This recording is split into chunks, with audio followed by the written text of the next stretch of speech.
Hi everyone, it's Karen with eXp Realty. I am a realtor in North and South Carolina, and I just wanted to go over today the North Carolina contract and what we call due diligence. So a lot of people wonder what that is, and if you're working with me and you're going to be buying a home, this is where I sit down and have this consultation with you, because I don't want any of this to be a surprise when you go to put in an offer on one of the largest investments that you're ever going to make.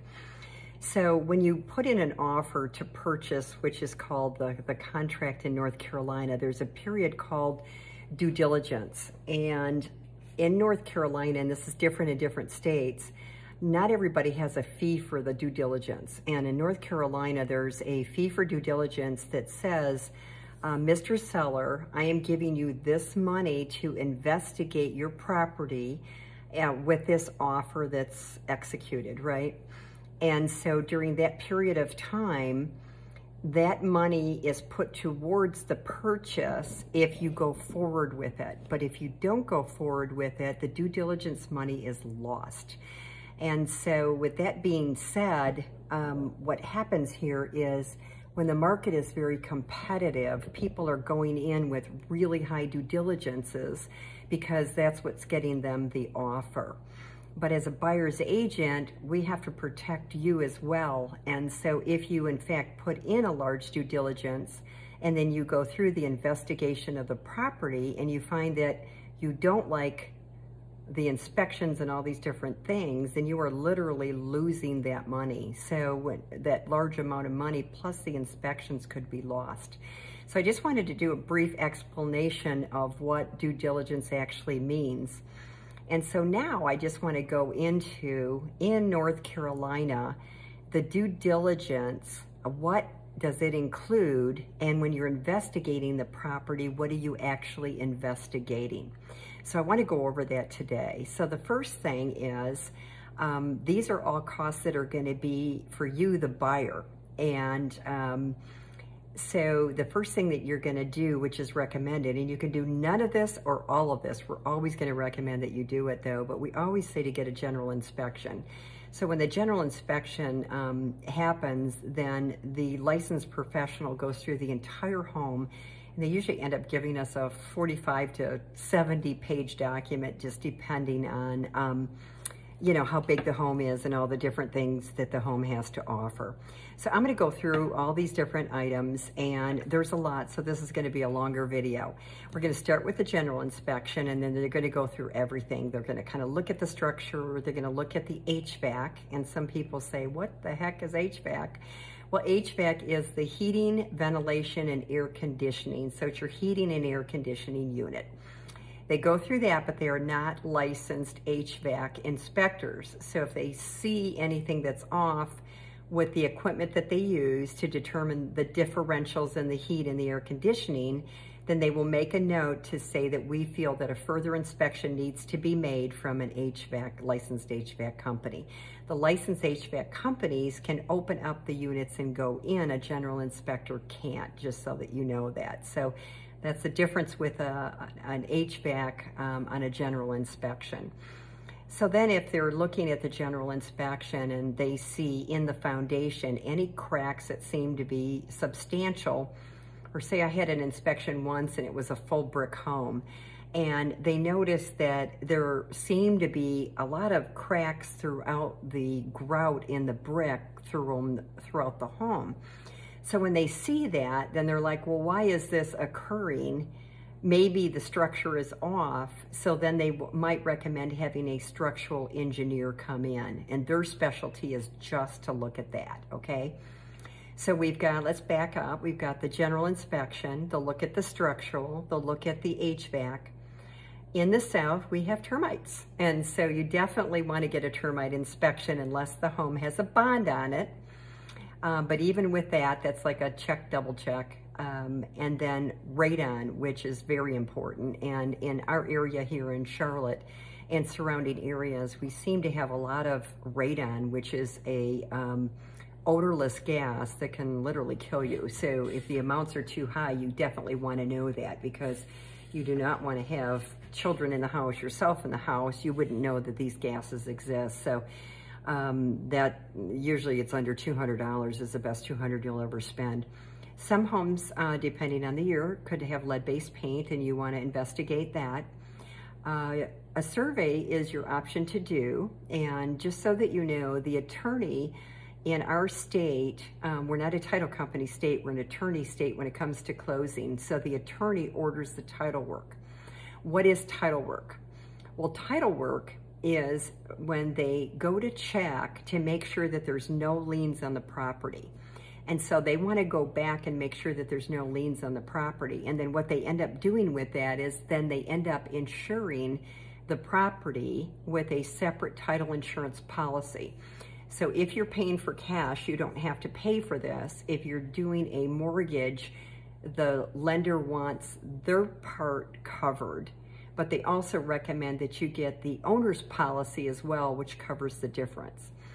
So that's the title insurance. Now, with the survey is identifying all the property lines. And the survey is only good the day that you have it done, because you never know what somebody would do the next day. So on a survey, let me explain this. You could be looking at a property and all of a sudden there's a shed in the backyard or there's a fence. You don't know that that's within their bounds. And let me tell you a story, because this is all about stories. I had a listing on a house, and when the people bought the home, they never got a survey. So now here we are with a listing. The buyer has the right to do a survey. The buyer decided to do the survey, and coming up with their survey, they found out that the shed in the back of the yard, and there was a swimming pool there, was actually on, it was on an easement, which you can't have. It was off their property line, and on top of that, there was a public easement. So an easement is where there could be utility lines or some type of lines or drains that the utility companies need to get to.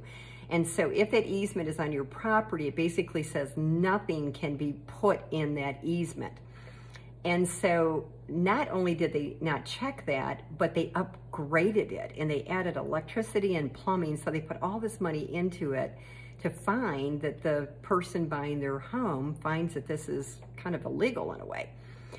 And so now we're at the dilemma of, well, what are we going to do with this, right? And so it was kind of up to the buyer to say, well, do you want to just leave it? And then if they approach you, then you have to get rid of it. You get rid of it, and you might get 20 years out of it, like this, the sellers got out of it. Or they were, we would remove it for you, obviously, because it's illegal.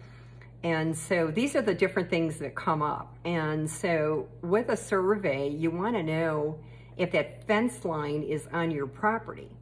And the title company will insure the property, but they won't insure the property line if a survey isn't done. Okay, let's move on. In the due diligence, the other things you would need is the home could possibly have a septic and well. Not everybody's hooked up to city and sewer and water if it's more rural. So you're definitely going to want to get a septic inspection. And the only way that they can inspect a septic is if they drain it. So in essence, you're really paying to drain somebody's septic tank, unless they just had it done. And the well or water can be inspected, whether it's city or whether it's a well. Now, the issue with this is normally you would not get a company to do a water test that quickly during the due diligence period of time. Title work we talked about, and you just have to review docs. There's all kinds of documents that you need to review. Most homes are in an HOA, so you would want to make sure you review the HOA covenants, the bylaws, and all the rules and regulations that they have that is something you could live with. You may say, well, I have a motorhome that I want to park on my property. Well, guess what? They're not going to allow that. You might have a work vehicle that is yours to use, and you can take it home at night, but guess what? Many HOAs won't allow commercial vehicles that are labeled or signage in the community, right? So these are different things that you need to check out. Lakefront communities I specialize in, and there's a ton of due diligence. We're not even getting into that. Then you want to find out insurance. You want to find out if you need flood insurance. You're going to check out all the utilities. You're going to check out streets. Now, streets is a big thing. People wouldn't think about this, but on the streets, not all streets are public streets. And so many streets can have no HOA, or they could be private. And so the first thing that the attorney and many lenders are asking for is, where are the HOA documents for this private road? And a lot of them don't have them. And so that's important to know ahead of time, to talk to your lender to say, if I find a property in the country, it could be a second home, it could be rural, there's no HOA, it's down a gravel road and it's a private road, is this going to be an issue? So you want to know that ahead of time. So there's certain things that we can ask them. We want to know if there's any special assessments, because any special assessments that would be on the property have to be paid for by the seller at closing. So anyway, that's really important, and this is where the attorney finds this in the title work. You don't need to dig this up because you wouldn't find it. Another big thing is you want to make sure that to find out if there's any sunken fuel tanks. Now, this is probably bigger in commercial, where you would do an environmental study, but people have to fill out disclosures. And so say that it's an older home and maybe it was run by propane gas, and they had a sunken fuel tank, and now they're not using it anymore because the gas came into the neighborhood. You kind of want to know that, because you want to make sure that that isn't leaking into your property that could be causing chemicals and toxic things in your well water. So that's really important. Many times there's leased equipment on the property. So one of the things that would happen would be a shed. So many people may order a shed and they don't actually buy them, but they're leasing them. So you're thinking, oh, well, I'm getting this shed. And these are all questions that we help you as a buyer's agent to make sure that there's no surprises in the end. So what else? You need to find out whether it's in a flood zone, and then irrigation systems are a tricky one. Most irrigation companies usually say, you know what, it's not worth us coming out to check out the irrigation system. They say when you buy it, just call us, because by the time we would do the inspection, we can just replace a head that's not working, and you don't want to do that if you don't own the property yet. So most of the time they'll just say, call us out. It's not that expensive. They usually only charge $125 anyway. And they said that, you know, we'll just replace a head. It doesn't cost much. The sprinkler head is broken, or if the line needs to be repaired. Those repairs don't equal that much unless the system's just been dormant and just hasn't even been used for months. And then they would want to check out some of the electrical and the pumps and things like that. So anyway, that was a lot, I know, but once again, this is one of the biggest investments that you're going to make. Due diligence isn't in every state. It is in North Carolina. So I am talking to you from North Carolina. So if you have any questions whatsoever, need any information on buying or selling a home, please talk to me. I would love to be assisting you with that process. Karen Sanoa with eXp Realty. Thank you so much.